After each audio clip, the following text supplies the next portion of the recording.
Hey. Welcome back to Pod Chill, the place where learning English doesn't make your brain cry. I'm Leo, professional troublemaker, part-time life enthusiast.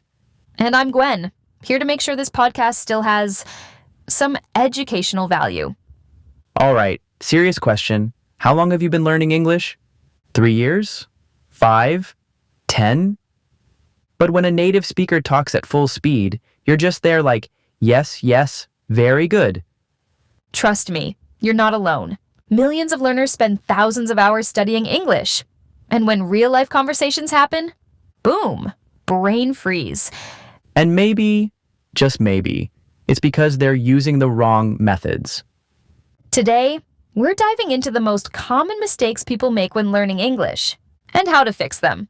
If you want to know, continue to watch till the end. All right, buckle up, let's go.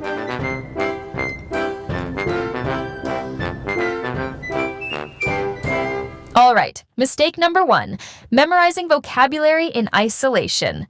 Class, today, copy down 50 new words. Memorize them. Test tomorrow. The flashbacks. Yeah, we've all been there. Have you ever spent hours writing down endless word lists? Flashcards covering your entire desk? Honestly, it feels productive, right? Watching your vocabulary grow fast. Yeah, it's like leveling up in a video game. I've memorized 500 words. I'm unstoppable. But then, you actually try to speak, and it's like, apple, eat, good. Exactly, because our brains don't store words one by one like items in a warehouse. We remember words in context, in real situations. It's like you know the word kick, sure. But when someone says kick the bucket, you think they're literally kicking a bucket. So, when you memorize isolated words without real context, it leads to 2 big problems. The first thing is that you forget them quickly. Secondly, even if you remember, you use them wrong, and that gets awkward fast. I remember back in school, during my English speaking test, I tried to show off my vocabulary knowledge. I said something like, I like swimming because muscles, water, happy. The examiner looked at me like I was an alien. Yep. You know the words, but they don't come together naturally. If you're listening and thinking, wait, that's me? Don't worry. Later, we'll show you how to actually lock vocabulary into your brain the right way. Moving on. Mistake number 2. Grammar first obsession. Gwen, why does English have 12 tenses? And what in the world is present perfect continuous?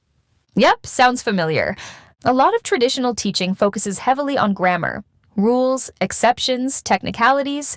Step by step, one chapter at a time. It's like back in middle school, when we had to memorize stuff like, if I had, I would have had. And I just lost the will to live. Exactly. It sounds more like robot language than human communication. And the real issue? Overloading on grammar kills your confidence. Right. You get stuck thinking about the perfect sentence instead of actually speaking. By the time you figure out the right tense, the conversation's over. Or worse, you start fearing English because it feels way too complicated. Have you ever known all the grammar rules? But when you had to speak, your brain just blanked out? If yes, congratulations, you're officially normal. So, what do you think the next mistake is, Leo? Many people have difficulty learning English through books, right? Yeah, and the next mistake is textbook English versus real English. Wait. You're telling me the English I learned from textbooks? Like, hello, my name is Robert. I'm going to the supermarket to purchase groceries. Isn't how people actually talk? Nope. Sorry, Leo. In real life, it's more like, hey, I'm heading to the store. Wanna come? Wait. No wonder when I spoke, people thought I was acting in an old movie. Not that dramatic, but close. The truth is, real spoken English is full of slang, idioms, contractions, and it's way more casual than textbook English. I once tried speaking proper textbook English to a native speaker, and I swear, they looked at me like I just landed from Mars. Exactly. When you only learn from textbooks, you might sound overly formal, robotic, or just weird.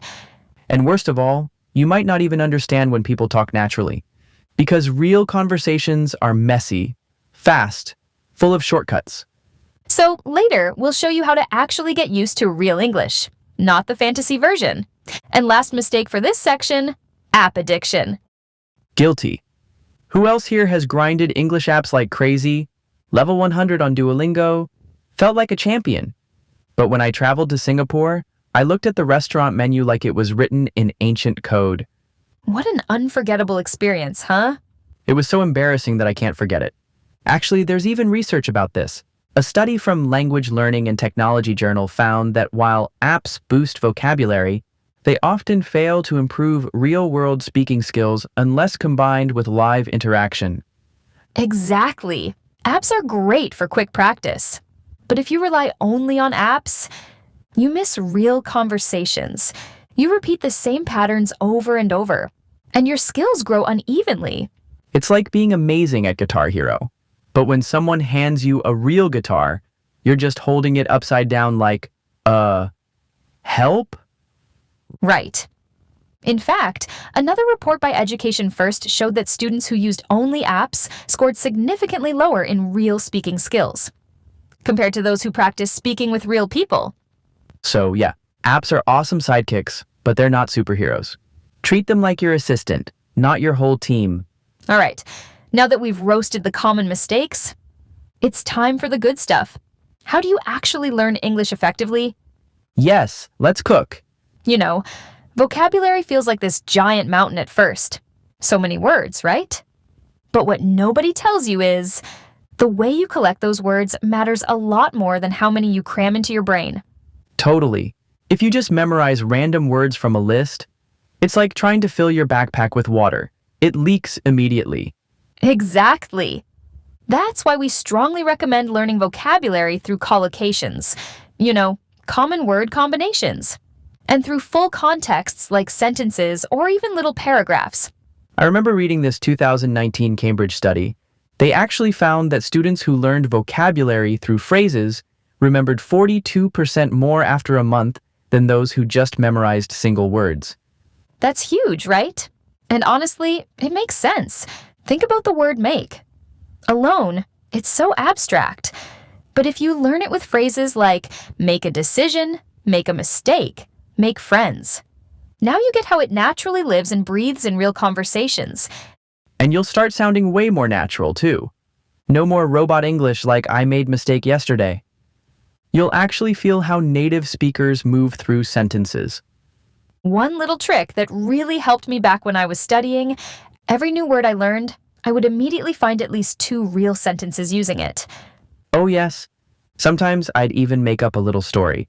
Like, say I learned terrified. Instead of just writing terrified means very scared, I'd imagine, I was terrified when I saw the huge spider on my pillow. I screamed so loud that my neighbor thought I was being attacked. Now terrified is burned into my brain forever. And it sticks because it's connected to emotions. You're not just processing words, you're living them. Yeah. And speaking of memory tricks, storytelling is powerful.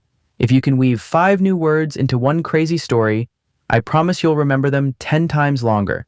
Your brain loves fun and silly things. Boring stuff, it just forgets it like yesterday's lunch. But if you make the word exciting or weird in your mind, you'll remember it way longer. Like what? Like, imagine you're learning the word launch. Instead of just reading it once and yawning, picture a giant sandwich being launched into space by a team of ants wearing tiny astronaut suits. Cool. Sounds crazy, right? But now, you'll never forget the word launch again. Yeah, the weirder and funnier you make it, the stickier it gets in your brain. But seriously, start telling stories, not just making boring lists. It feels silly at first, but it works. And if you're a visual learner like me, try visualizing ridiculous images when you learn new words. Yeah, like if you're learning chaos, don't just think chaos means mess. Imagine your room exploding with balloons, goats running around, your alarm clock dancing on the table. It's crazy, but that's the point. That sounds interesting, Leo. Make your memory work for you, not against you. All right, vocabulary is just the beginning. Now, let's talk about something a lot of learners struggle with. Grammar. I know, grammar sounds scary, but it doesn't have to be. The trick is to stop treating grammar like a giant rule book you have to memorize. Instead, you learn it through patterns. Real useful patterns that people actually use when they speak. Definitely. According to Dr. James Milton's research in 2020, just 20% of common sentence patterns cover about 80% of everyday conversations. So if you master the basics like, I'm used to, would you mind if, how about we, you're already halfway there. And honestly, it's way less stressful. Instead of thinking, oh no, past perfect continuous passive voice, you just recognize the pattern and roll with it. Like think in chunks. Hey, wait a sec. You might be wondering what exactly are chunks, right? Chunks are natural word combinations that native speakers use all the time. Yeah, let's take an example. Not he plus past tense verb plus object. No, just he made a mistake. Or catch a cold. By the way, maybe even take your time. Whole chunk. Whole meaning. Instead of learning word by word, we learn in phrases. That way, when you speak, it sounds smoother and more natural. Exactly. It's like music. You don't play note by note. You play full melodies. And one big mindset shift. Focus on communicating first, polish your grammar later. Yes. When you were a toddler learning your first language, you weren't worried about getting every tense perfect. You just wanted candy. Welcome to Real World English. If you only ever study from textbooks, your English will sound like, well, a textbook. You need to soak your brain in real English. Movies with subtitles, podcasts, Instagram captions, news articles. And it's backed by science too. A study from the University of Helsinki found that students who expose themselves to real English content about 5 hours a week improved their listening and speaking skills by 67% in just 6 months. And honestly, it makes total sense. Language isn't just rules, it's rhythm, feeling, culture. Exactly. Watching Friends or listening to TED Talks teaches you the little things. Intonation, slang, jokes, sarcasm, stuff textbooks can never teach you properly. But of course, balance is key. Don't throw away your grammar books completely. Right. Use them like your training wheels. Then ride freely with real English once you're confident. And now, apps. Everyone loves apps these days, right? Duolingo, Memrise, Quizlet, Babbel, you name it. Apps are great if you use them the right way. Right? Don't treat an app like your full school. It's just your assistant, not your professor. So the app should be your snack, not your main meal. Yeah, use apps to fix specific weak points like vocabulary recall or quick grammar drills. But don't forget to actually speak, listen, read, and write outside of the app world. Real conversations beat perfect scores on a quiz app any day. And trust me, nobody ever said, wow, your English is amazing. You must be level 24 on Duolingo. We all know, huh? So to sum it up, learn in chunks, live through context, use grammar patterns, connect with real English, and let apps help, not control you. So we've talked about vocabulary, grammar, real-world English, and using apps wisely. But honestly, Gwen, even if you know all that, it still doesn't matter if you're too scared to open your mouth. Oh yes, the big invisible wall, fear. First thing first, lower your expectations. Yup. Stop aiming for perfect English. Aim for communication. I mean, think about it. When you learned your first language as a kid, did you speak it perfectly? Of course not. You made funny mistakes all the time. And nobody cared. When I was little, I used to say aminal instead of animal. Nobody arrested me for bad vocabulary. That's adorable. See? Mistakes are natural.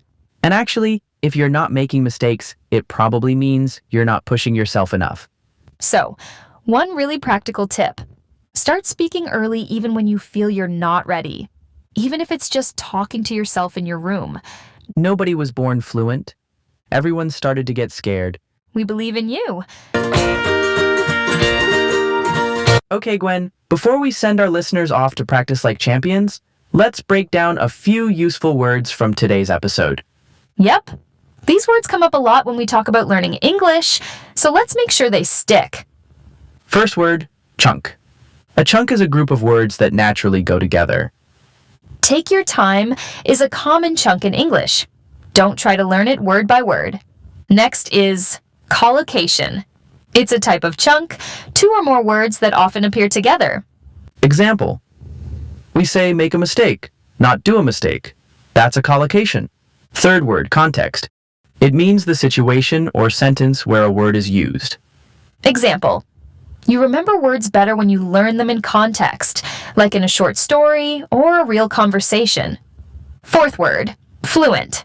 It means speaking a language smoothly and easily. Example. You don't need perfect grammar to be fluent. You just need to be confident and clear. Last one, real-world English. That's how people actually talk in everyday life, not textbook style. Example. Want to grab lunch? Is real-world English. Would you like to have a meal together? Not so much. Okay, now it's your turn, but we'll go first, as always. Yep. First question. Which mistake from today's episode do you relate to the most? For me, it's definitely memorizing vocabulary in isolation. I used to write down 100 words a day and forget 99 of them. Mine's grammar obsession. I used to panic about every little mistake. Now I focus on communication first. Second question, which new method are you most excited to try next? I'm all about learning chunks and collocations. It just makes everything smoother. I'm gonna lean into storytelling. If I can make it funny or weird, I know I'll remember it. Now it's your turn. Drop your answers in the comments. We'd love to know what mistake you've made and how you're going to fix it. So, after everything we've talked about today, one thing's clear. You don't have to waste months or years learning the hard way. Yeah, you're smarter than that. You've got the map now. Use these methods, and you'll get where you want to be faster and have a lot more fun along the way. And remember, real progress happens when you connect English to real life, to real emotions, to real conversations. Use these methods, believe in yourself. And one day soon, you'll realize you're not just learning English anymore, you're living it. Thank you for hanging out with us today. We're cheering for you every step of the way. Keep learning smart. Keep dreaming big. And hey, we'll see you in the next episode.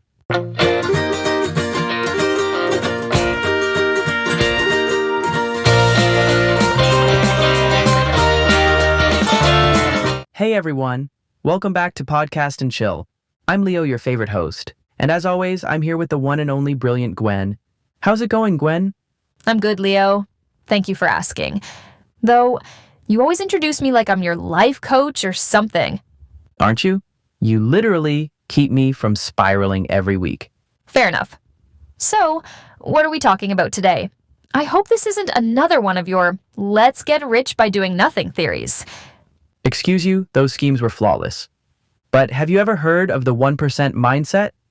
Oh, it's about making small improvements every day, right? Yep, just small steps taken every day and it can completely change your journey. And this one's backed by science. Well, now you definitely have my attention. Uh-huh. It's all about stacking tiny wins. Imagine if you just read 10 pages a day. Boom. In a month, you've crushed a whole book. Okay, let's be real. When was the last time you finished a book? Moving on. The point is, 1% better every day means you're 37 times better in a year. Oh boy, here we go again. So, today, let's talk about how small changes, just a little every day, can help you get better over time. Plus, there's a free PDF in the description below for you to follow along and start your own 1% challenge today. So sit back, relax, and let's figure this out together.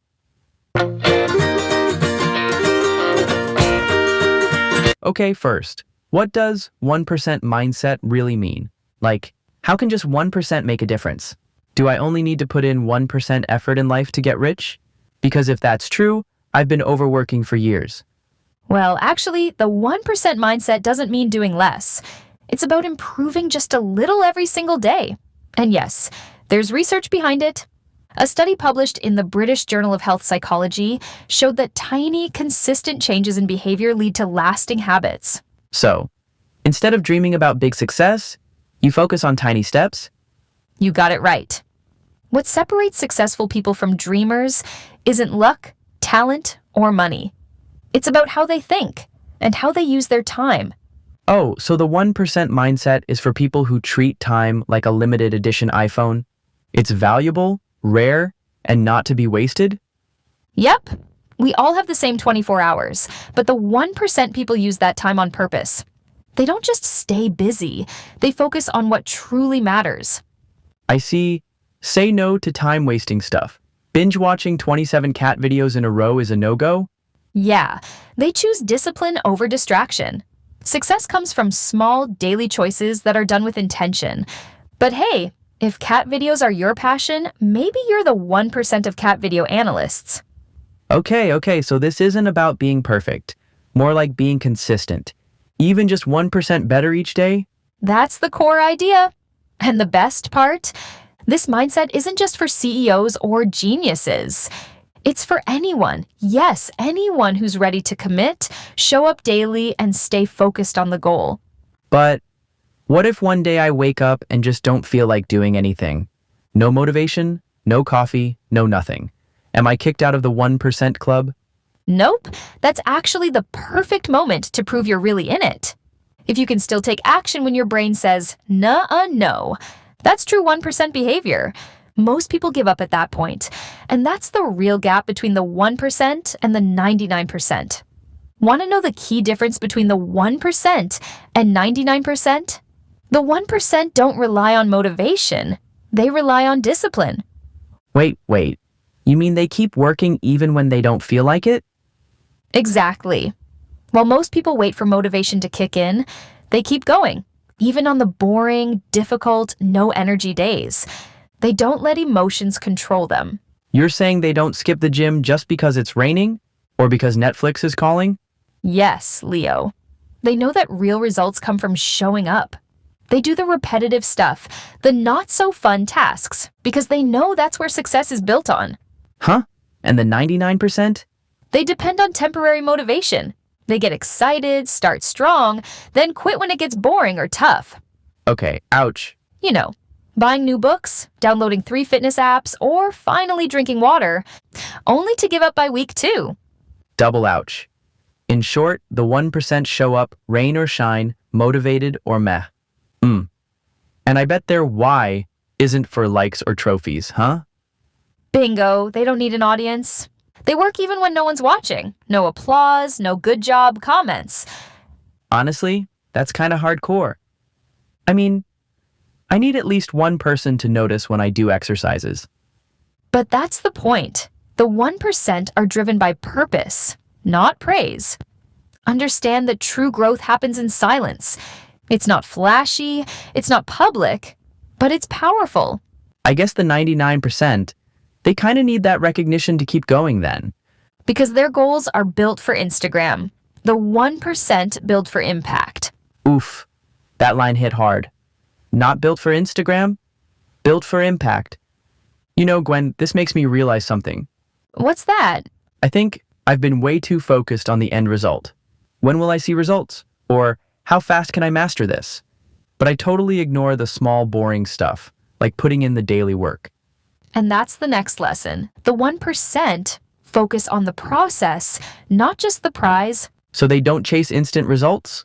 No, they know success comes from mastering the process, showing up, improving bit by bit, and trusting that the results will come. Kind of like watering a plant. You can't just randomly scream grow at it and expect some kind of magic. Meanwhile, the 99%, they want the rewards now.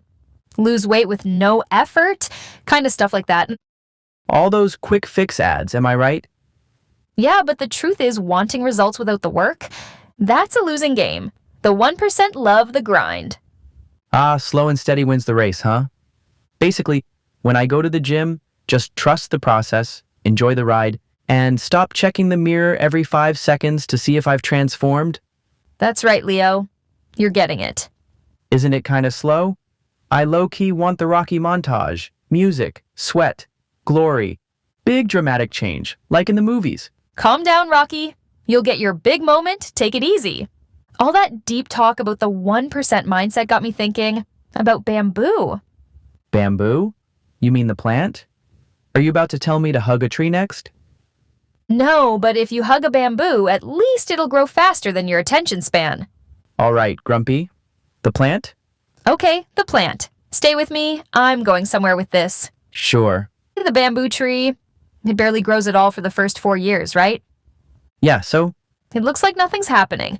But underground, it's building a massive root system. Ah, so it's doing secret work. Then in the 5th year, it shoots up to 80 feet in just 6 weeks. That's what success often looks like. Slow, invisible prep, then boom, sudden growth. So, the boring part matters, even if no one sees it? Like my gym membership that I only use to take selfies in the mirror? Wow, Leo, you've cracked the code. Yeah, skills, habits, mindset, all of that grows silently. People only see the big win, but they miss the years of quiet effort. If you're in root building season, you shouldn't panic just because you don't see fast results. What you're doing now, the effort, the practice, the quiet progress, it counts. Turns out you weren't talking about gardening tips. Sorry for misunderstanding, Gwen. Apology accepted. Next time, I'll explain it using memes so you'll pay attention. I just thought bamboo's growth could teach us about unseen effort. Yeah, it's honestly impressive. I'm officially Team Bamboo now. Slow growth with deep roots? I'm in. But real talk, Gwen. How do we actually do this in daily life? Now, let's talk about how you can apply the 1% mindset. Start with something super important. Your daily habits. Small habits may seem, well, small, but over time, they add up. Remember what you said at the beginning about 1% better every day means you're 37 times better in a year? Yeah, I already did the math. If I keep improving, by next year, I'll basically be a superhero. It means you'll be 37 times better in a year per James Clear's Atomic Habits. Oh man, not fun. Stop whining. Back to the main point. 37 times better? That's insane, and it's not magic, just math. Though, for you, it might feel like magic. Rude. So, small activities like making your bed every morning actually changes something? Definitely. That tiny habit trains your brain to finish what you start. It builds discipline, and that flows into everything else you do. BJ Fogg from Stanford University calls this the tiny habits method. The idea is to make the habit so small that it's almost silly not to do it. Like putting on your hiking shoes instead of obsessing about the mountain, yeah? Yep, tiny choices like that can shape your future. All right, step 1, small habits, done daily, easy peasy until I forget. Shocking. Which brings us to step 2. Don't just set goals, build systems. Ask yourself, what habit will actually move me forward? How does this work for something like getting fit? Start small. Doing 2 push-ups right after you brush your teeth? 2 push-ups? That's barely enough to warm up myself. The point isn't the push-ups, it's wiring the habit. Brush teeth, then do push-ups. Do it daily and soon, you'll do more without thinking. And focus on being consistent, not perfect. And what if I mess up? Then restart. Don't wait for Monday, don't wait for motivation.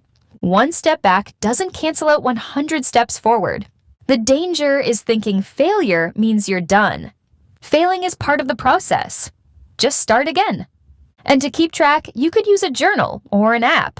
Make it visual, use a calendar, mark an X every day you show up, even just a little. Ah, the Seinfeld trick. Don't break the chain. Old but gold, yeah? 1 X becomes 2, then a week, then a month. Unless I go on vacation and eat nothing but churros. Then the chain breaks. Then you start again, just like I said before. All right. But do you know what my biggest problem is? Distraction. I open my laptop to study, and 30 minutes later, I'm watching raccoons dancing on YouTube. Classic, Leo. The 1% protect their time like it's the last slice of pizza. They cut distractions and say no to things that don't support their goals. What activities are draining your focus? Cut them. Delete social media, you mean? Or just stop pretending research counts as productivity. Create an environment that helps you focus. Clean space, fewer tabs, and for heaven's sake, silence your phone. Got it. Guard my attention like it's Wi-Fi during a Netflix binge. Finally, he gets it. I've got systems, tiny habits, and a locked down phone. Am I a productivity ninja now? Almost. But even with great systems, there's something people still forget. There's more? My God, I thought we were done.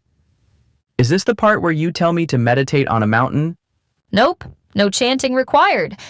Here's the thing, even strong habits fail if you don't have a clear reason to keep going. Ah, you mean purpose.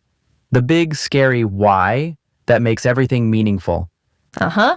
What really keeps the 1% going? When things get boring, difficult, or just annoying. The 1% don't just kind of want success. They know exactly what they're working toward and why it matters. Get rich or be better isn't specific enough. That's not a goal. That's a Pinterest quote. Your vision should be clear, measurable, and personal. It should sound more like, I want to save $10,000 this year so I can start a business. Or, I'm training for a marathon next June. So when life throws a chair at you, your vision is the helmet. That's not the worst metaphor you've made. High praise. But what if I have a vision and I'm also freaking out? Guess what? Welcome to being human. The 1% feel fear too. They just don't let it pick their life choices. They're scared, but still send the email or show up to the thing or post the cringe video? Yeah, fear doesn't go away, but courage is action in spite of fear, not the absence of it. Wow. It's okay if my brave looks like me sweating while talking to 3 people? Correct. Shaky courage still counts. What happens when I've been trying forever and I'm still not seeing results? That's when most people quit. But the 1%? They adjust the method, not the mission. Aha. Instead of, well, I've already failed, might as well go full gremlin. They go, let me try a different angle, shall we? That's right. Breakthroughs usually happen right after most people give up. Ooh, the 1% are the people who keep digging just before they strike gold. Yes. While everyone else walks away thinking the mine was empty, becoming top 1% isn't about natural talent. It's something you decide to have. Whoa, this actually makes me believe I can do stuff. Real adult stuff. Of course you can, and it all starts small.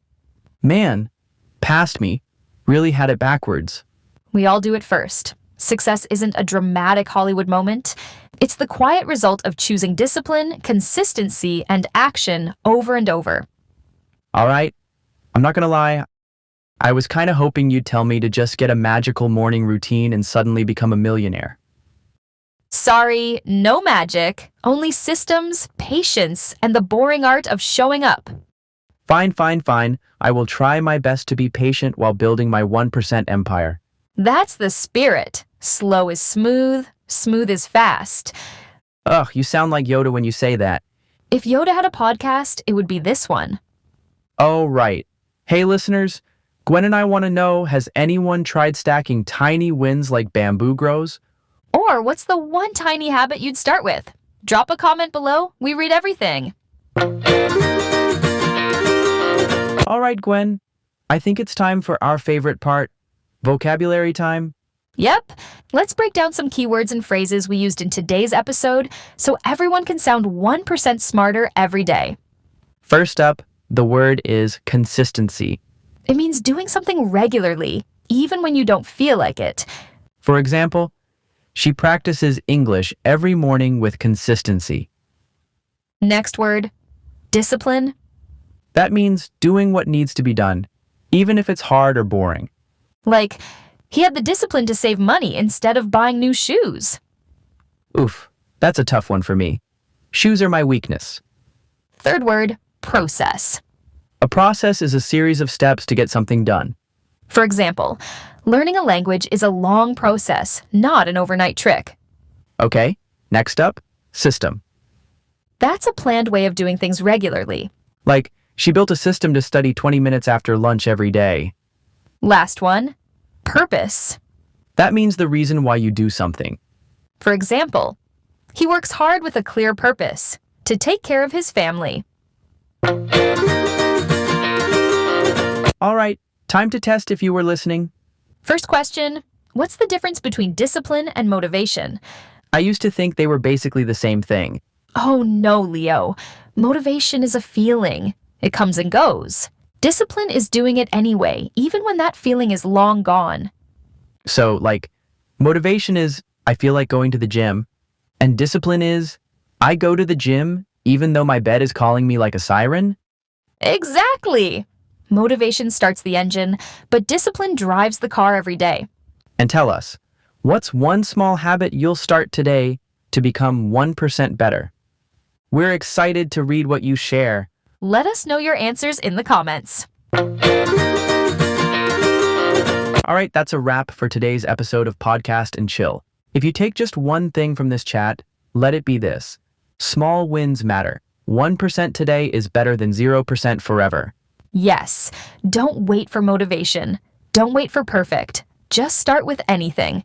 And if you miss a day, that's fine. You're human. Progress isn't a straight line.